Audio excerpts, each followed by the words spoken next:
É isso, estamos de volta com o programa Plantão da Tarde. Às quintas-feiras a gente debate bastante, começando agora o quadro Em Debate. Roda a vinheta.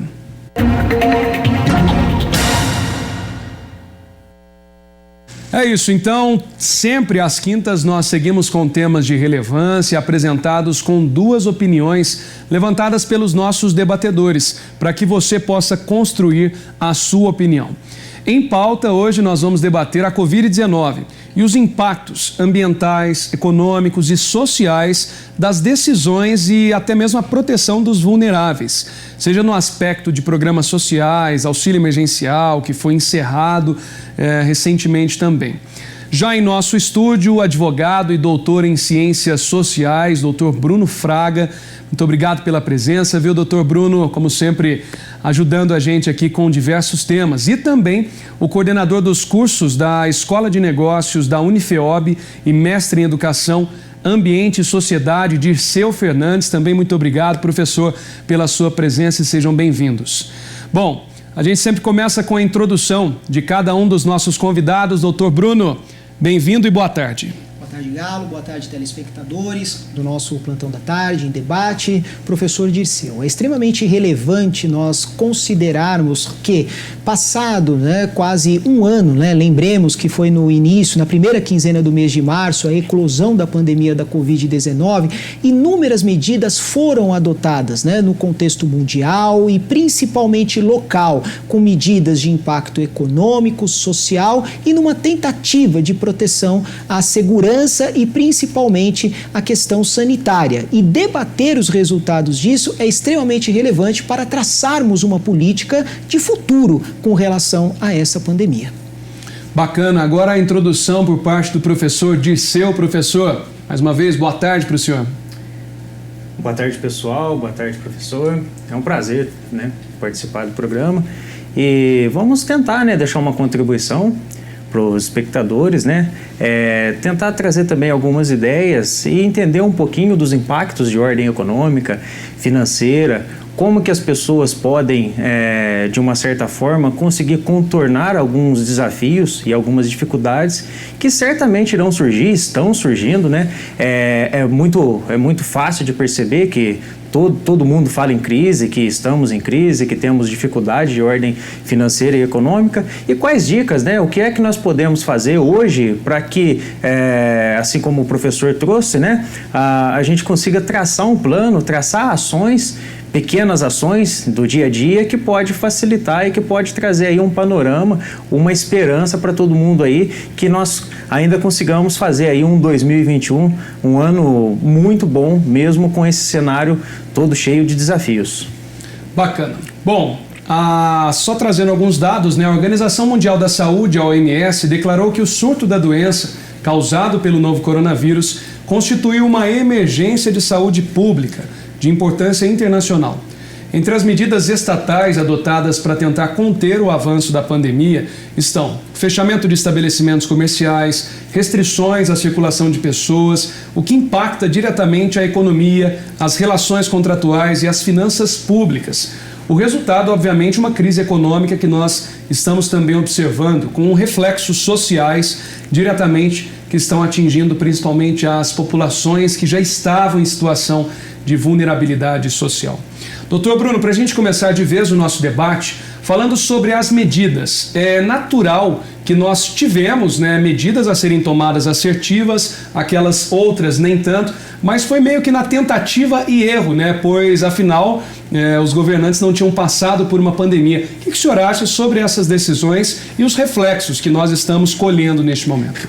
Talvez uma das formas, Galo e telespectadores, consiste em nós tentarmos traçar uma espécie de linha do tempo, capaz de demarcar com absoluta precisão alguns desses acontecimentos e principalmente, o que eu talvez ousaria frisar, os impactos sociais. Os econômicos, obviamente, foram pensados, mas é na pele, é na sociedade onde essas vivências e mudanças na forma como nós nos interagimos é que talvez tenha se dado essa percepção distinta da realidade. Então, nós começamos esse cenário de uma maneira um pouco tortuosa, ousaria dizer. Por quê? quê?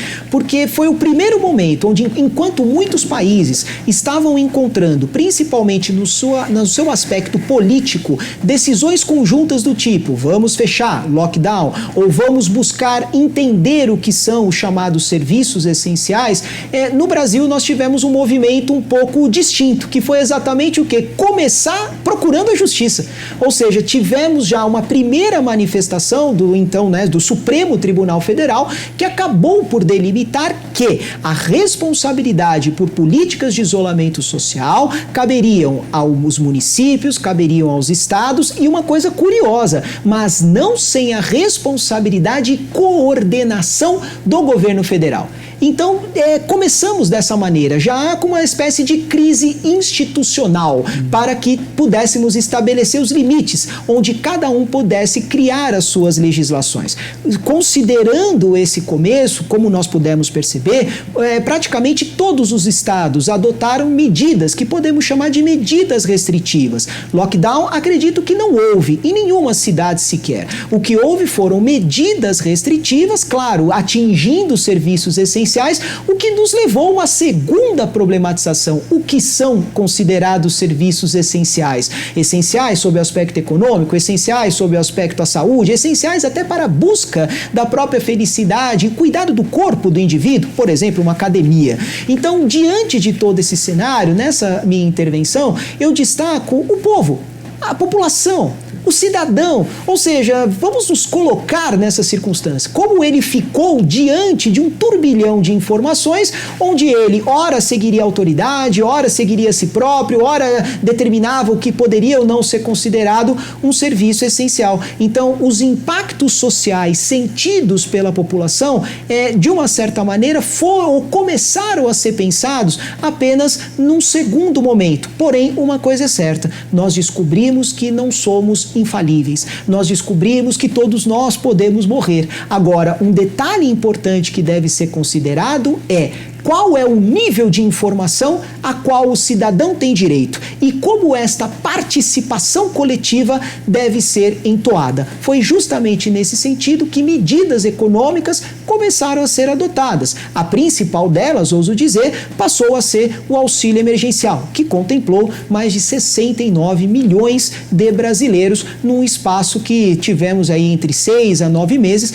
considerando as mudanças e os valores pagos. Mas esse foi o começo, mas não será o fim.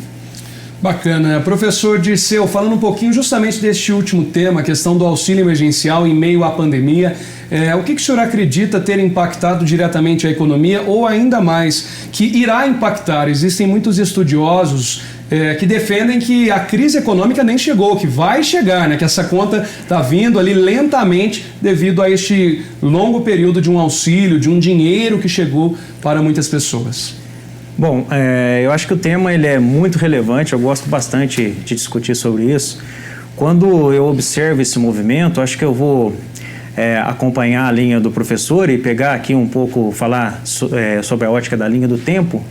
Eu me recordo que em outubro de 2019, nós já tínhamos notícia de que algo estava acontecendo na China, que estava surgindo um vírus, que viria problema, que construíram um hospital em 5 dias. Então, qual que era a certeza que nós tínhamos nessa época? Que isso ia chegar até aqui.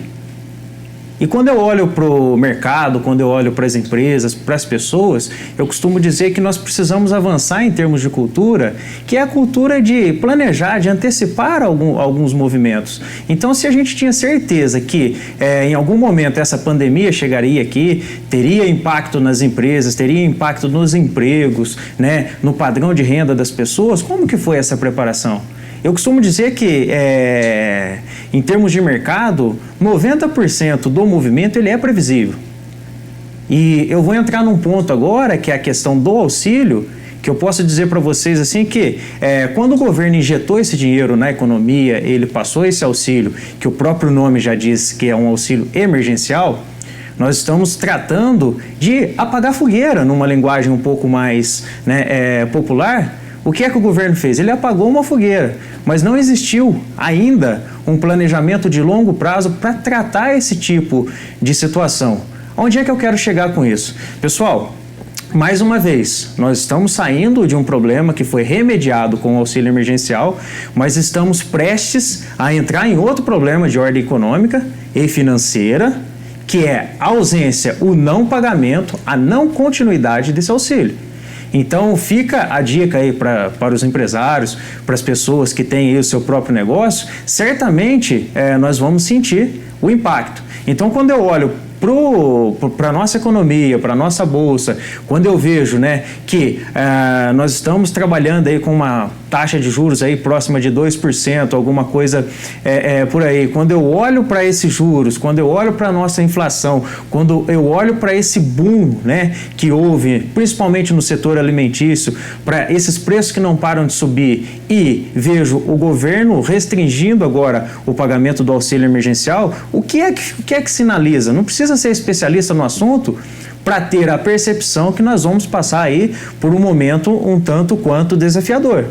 Então, a dica que eu deixo para as empresas, para as pessoas é que comece a criar a cultura, né, de ter uma reserva financeira, de ter um colchão financeiro para passar por esses momentos, porque eu costumo dizer nas consultorias que faço que a pandemia nos ensinou que planejamento de longo prazo está muito difícil, está praticamente impossível se fazer um planejamento de longo prazo nos dias de hoje. Então, qual é a maneira, qual é a alternativa que nós temos? Nós temos sempre que trabalhar com uma reserva, precisamos de uma forma gradativa e melhorando esse aspecto cultural, que é a cultura do brasileiro mesmo, que é a cultura de deixar as coisas para a última hora, de não planejar, de não ter aí uma retaguarda, um plano B.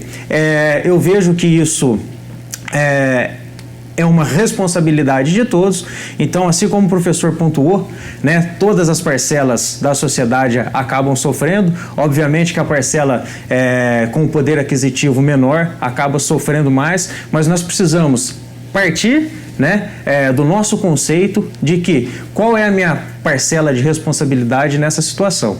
Então eu deixo para vocês aqui uma dica, deixo para vocês aqui uma reflexão de que observem o movimento e se preparem, porque certamente nós vamos ter aí algumas movimentações. E o que é que nós estamos fazendo em termos de melhoria das empresas, melhoria da sua condição profissional, para que você consiga ultrapassar, né, esse período de uma maneira um pouco menos impactante. Professor Dirceu, se me permite ainda com o senhor, qual que é a sua opinião a respeito do auxílio emergencial e até mesmo desse encerramento, né, da não continuação? O senhor acredita que o auxílio foi correto ou não, né, sendo essa questão do apagar a fogueira, e a continuação dele seria correta ou não? Rapidamente, para a gente ter essa opinião também. Olha, quando eu vejo todo o cenário do Brasil, eu concordo bastante com o pagamento do auxílio.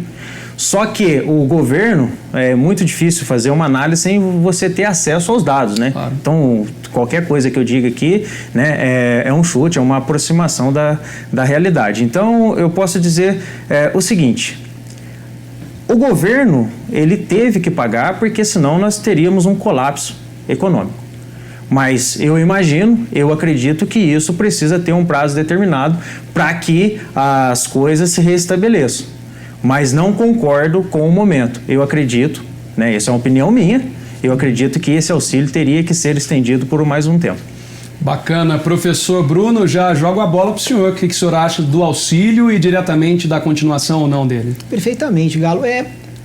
Até convido, né, o telespectador a pensar qual foi a nação que em algum momento não prestou, né, um auxílio específico para os seus cidadãos, né? Nós costumamos tomar muito exemplo dos Estados Unidos, porque é considerado o berço, né, a refundação do conceito da democracia, né, antes mesmo da ideia da própria Revolução Francesa, outro grande evento, né, que quebra fronteiras, né, de um paradigma de opressão, de dominação. Nos Estados Unidos, a discussão não era nem se o pagamento do auxílio seria feito, era se ocorreria um pagamento na ordem de $1.600 ou $2.000, como queria, inclusive, o ex-presidente o Donald Trump. E por que os Estados Unidos é emblemático? Porque é a principal nação capitalista, né, do mundo. Então, se a principal nação adotou, não seria diferente no Brasil. O professor Dirceu foi muito preciso no comentário dele ao fazer uma excelente leitura econômica e sugerindo uma coisa. Ele deixa no ar uma coisa muito importante. importante, que é a capacidade de mobilização dos agentes, né, das pessoas que trabalham na economia e principalmente dos formuladores de políticas, ou seja, aquele que está sentado e imaginando, bom, ó, o pessoal está recebendo auxílio emergencial, mas o que eu vou fazer quando o auxílio emergencial terminar? É justamente este o ponto da nossa discussão. O auxílio emergencial terminou, o orçamento, que é exatamente tudo que o governo federal vai gastar em 2021 não foi sequer debatido, estamos em vias de começar a montar uma comissão para debater, estima-se que só no mês de março isso venha acontecer. Então vamos ter ainda quase um mês e meio, quiçá 2 meses, sem medidas concretas sobre o auxílio. E talvez a grande questão que precisemos debater é o que foi pensado para o momento do término do auxílio. Essa é, a meu ver, uma das conclusões do professor Dirceu que foram aqui apresentadas.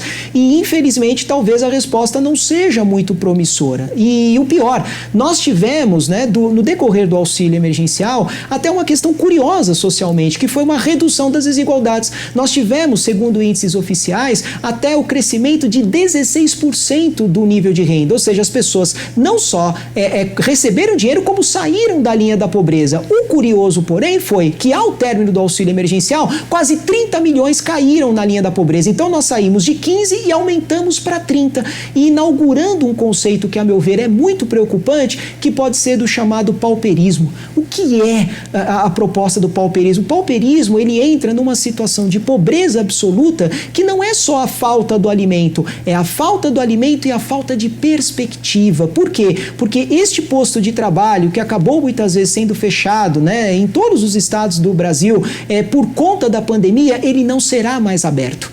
E aí, o que acontece? O que se faz agora? Então é por isso que muito mais importante do que pensar na volta do auxílio é pensar em economicamente como reintegrar essa pessoa no mercado de trabalho. Eu tenho muito medo que nós ingressemos num período até de certa forma sombrio, que é conhecido por estudiosos como a descartabilidade do homem. Legal, professor Dirceu, neste tema, né, acaba que dentro de tudo isso que o doutor trouxe para nós também, o aspecto social diretamente grita, né, por outro lado, porque da mesma forma como alguns defendem que a conta vai chegar no sentido econômico, outros defendem que mais e mais essa linha da pobreza, como foram ditos os dados, expostos os dados aqui pelo Dr. Bruno, essa linha da pobreza tende a crescer cada vez mais. E, de novo, esse planejamento seria necessário para ontem, né, para tentar prevenir e não remediar como foi o próprio auxílio. Não, sem dúvidas, eu acredito bastante na questão da contribuição da educação para resolver, né, boa parte desses problemas. E quando eu falo educação, não estou tentando dizer que as pessoas precisam fazer um ensino superior, que as pessoas, né, têm que fazer algum curso técnico ou algo do gênero. Quando eu digo educação, eu digo que as pessoas precisam adquirir o hábito de estar em constante desenvolvimento. Então, quando eu olho para tudo isso, eu acho que fica muito simples de entender que o movimento, eu gosto muito de uma fala de Geraldo Rufino, que ele fala que 5% é a situação e 95% é a sua reação. Então, quanto é que nós estamos preparados, né, como pessoas, como cidadãos, como sociedade, como empresa, quanto é que nós estamos preparados para esse tipo de momento que não é o primeiro e certamente não vai ser a última dificuldade que nós iremos enfrentar.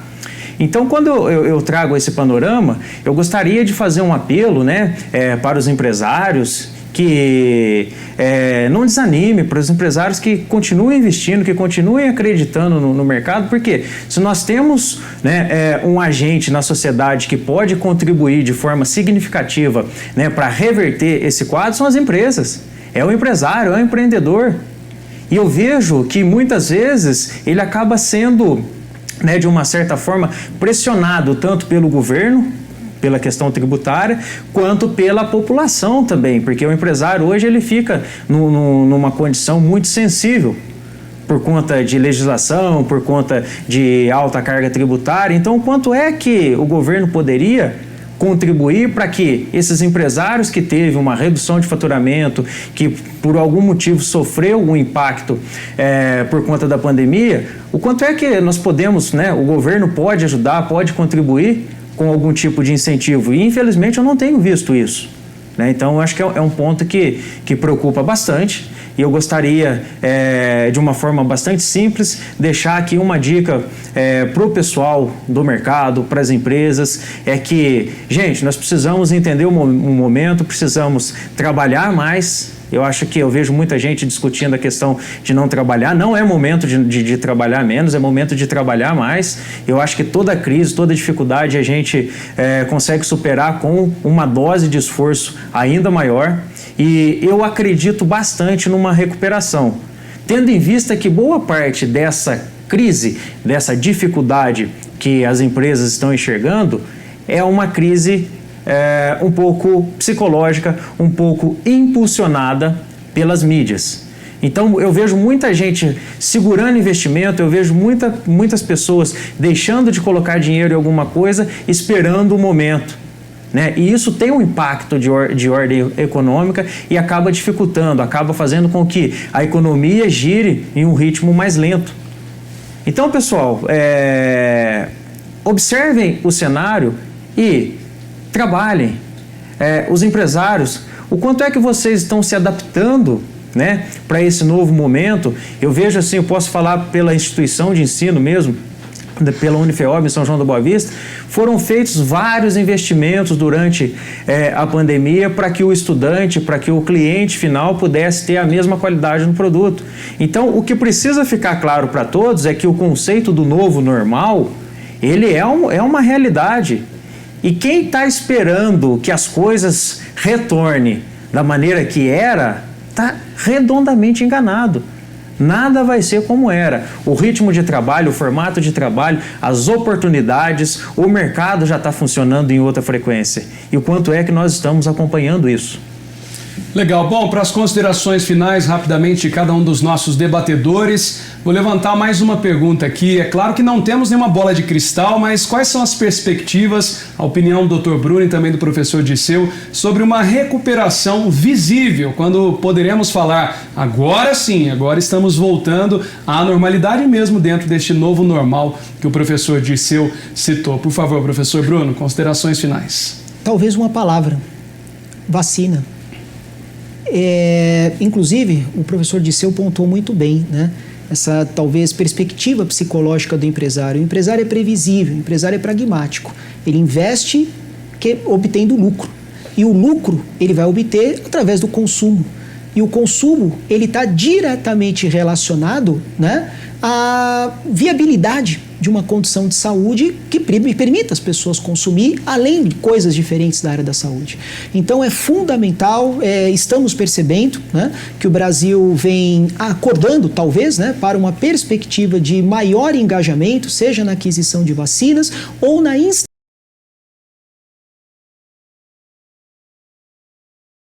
né, para concluir, dados, né, da Câmara de Comércio Internacional, que países como o Brasil têm um potencial de crescimento de até 5,5% neste ano já de 2021, desde que até o final do ano aproximadamente 70% da população venha a ser vacinada. Se esse índice não for alcançado, a previsão cai para 3,5. Se esse índice de 3,5 não for alcançado, ela pode cair para 2,5, como inclusive o mercado já vem estabelecendo.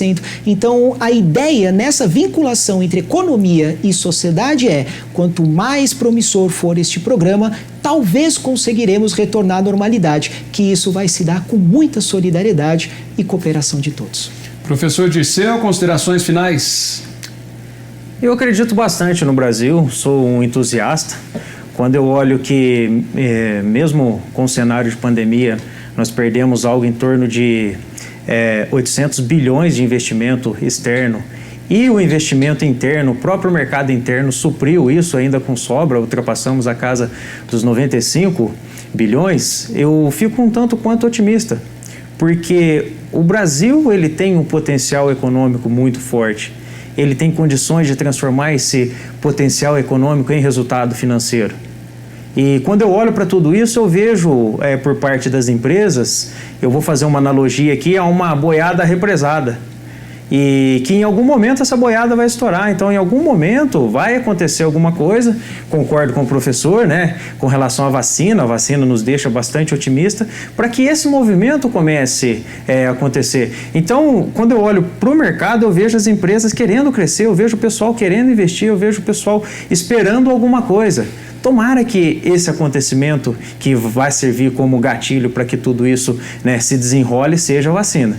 Então, para fechar a minha fala aqui, eu costumo dizer que não tem nenhuma crise que suporte a 14 horas de trabalho duro. Então, pessoal, estejam conectados, não é o primeiro momento de dificuldade, não vai ser o último, e eu faço aqui uma chamada, uma reflexão, que é o quanto é que nós estamos nos desenvolvendo como pessoas, como sociedade, como empresa, para que cada vez mais a gente consiga avançar e não vamos viver com medo de momentos de desafios como esse. Excelente, muito obrigado ao professor Dirceu, também ao professor Dr. Bruno Fraga, tudo isso que a gente acompanha nas quintas-feiras no quadro Em Debate. São temas de relevância, com opiniões levantadas pelos nossos debatedores para que você possa construir a sua opinião. Obrigado pela audiência, gente. Nós retornamos às 7 da noite com o Plantão 47. Até mais, tchau.